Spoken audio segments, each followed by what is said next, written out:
come off the bench for the Lakers and you make the All-Star. What did that moment like feel? It was a huge honor. It became very serious to me because I didn't want to make it seem like I was just some bubblegum player. Yeah. And, the hype of going up against Mike was, let's go, show me. Like, I've been watching you play my whole life. Show me. Like, I want to see this. Everybody calling you Black Jesus and all sort of crap. Like, you have to show me, man. And I went out there and we went head up. And I think his respect and appreciation for me really grew that day because you saw on the biggest stage, I didn't shy away from that confrontation. I looked forward to that confrontation. And, George Karl, which, later in years became my motivation when we played against Denver, so never let them win the playoff series. And it was like, I see you getting the it's on sight. It's on sight. So when we played the Denver Nuggets in the playoffs, it was like, hold on, you will never. You're playing against the Golden State Warriors. Score is 107-109. You guys are close to getting into the playoffs. You know exactly what happens in the game. You go up, you're about to take your shot, and then all of a sudden, boom, Achilles happens, right? A friend of mine, Nima, he is here just to listen to. He plays ball. And he told me, he says, Patrick, I don't think you understand. He says, when I tore my Achilles in high school, he says, 4 friends of mine dragged me to my house. I was crying from there straight to the hospital. He says, I have no clue how the hell this guy did it. He went and hit the free throws, and then he walked off the stage. Yeah. You got the surgery done. Yeah. How the hell do you tolerate that kind of pain? I tell this example, and I think this is the best way to explain it. You have a hamstring injury, you pull your hamstring really, really badly, you barely walk, right? Let alone play anything. Soccer, basketball, volleyball, whatever it is. Fire breaks out in the home.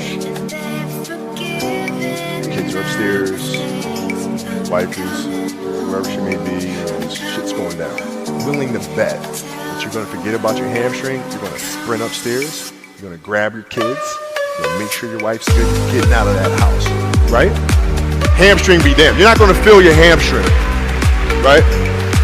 And the reason is because the lives of your family are more important than the injury of your hamstring. But when the game is more important than the injury itself, the most important thing is you got to be able to drive the ball first. You got to be able to go to the basket. The defender has to understand that that's a potential threat. When you catch it, now you turn and face. It's important to see where the defender is, because you see how now I can keep the ball here. I'm not going to go in a typical triple threat position when the defender's hand's already here. So, from here you have to be comfortably able to shoot the ball from this pocket, from here, or from here. So in this situation, I read the defender, now I'm jabbing, now I back him up, right? So now, once I go for that next jab step, I can catch him off rhythm. I like to elevate straight from this position right here. So I don't even bring my foot back. You keep the defender off balance, you just elevate straight from this position, which is a tougher shot. The more you do the shot, the more you work at it, the more comfortable you become, and the stronger you become in areas where you need to be strong. I'd really just get out there on the court and just do it over and over and over until you get comfortable with it. That's the Mamba way. Guys, at least from my perspective, because once again, I consider myself the lowest on the totem pole, and I had to learn. So I looked at every experience as a learning experience. Physically, it was a much more physical game than what it is today. You couldn't walk across the lane without getting checked, or the screens, illegal screens, holding. You always had to pay a price. Be it if you were aggressive and you were a gun-ho guy and you go in with the understanding that I'm gonna get hit, I'm gonna pay the price. But that's a part. If I was in my prime, who would I want to play one-on-one? That list is very long. Start off with Jerry West, Elgin Taylor, Kobe Bryant in his prime, LeBron in his prime, Melo. That's a good shot. I don't think I lose. Other than Kobe Bryant, because he steals all my plays.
competitive as you were when you were playing? Like when you're playing sports and stuff, do you do that thing as a dad? Do you let them win? No, I don't do that. That's not teaching them proper competitive values. Yeah. No, but they're competitive. Our oldest daughter is really competitive, just more quietly competitive. Right. Our 12-year-old is outwardly competitive. In what way?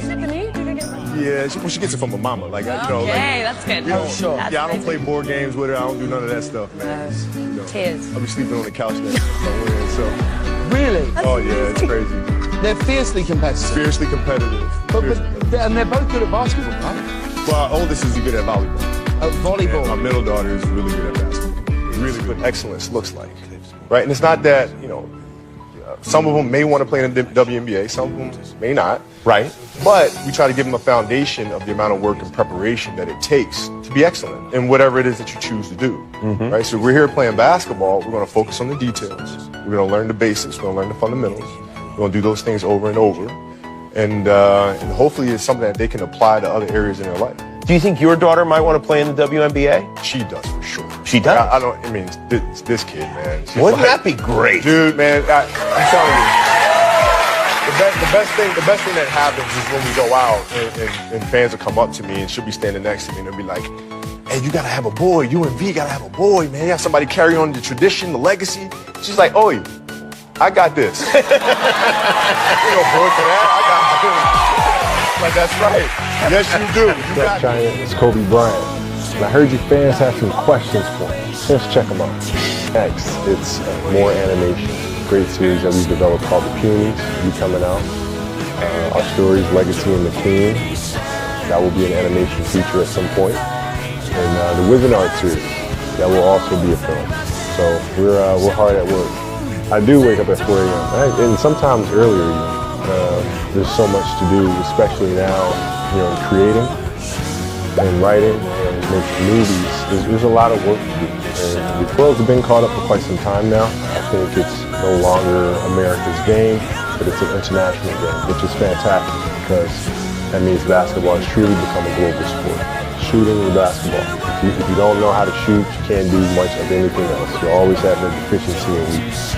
Being able to shoot the ball comfortably is extremely.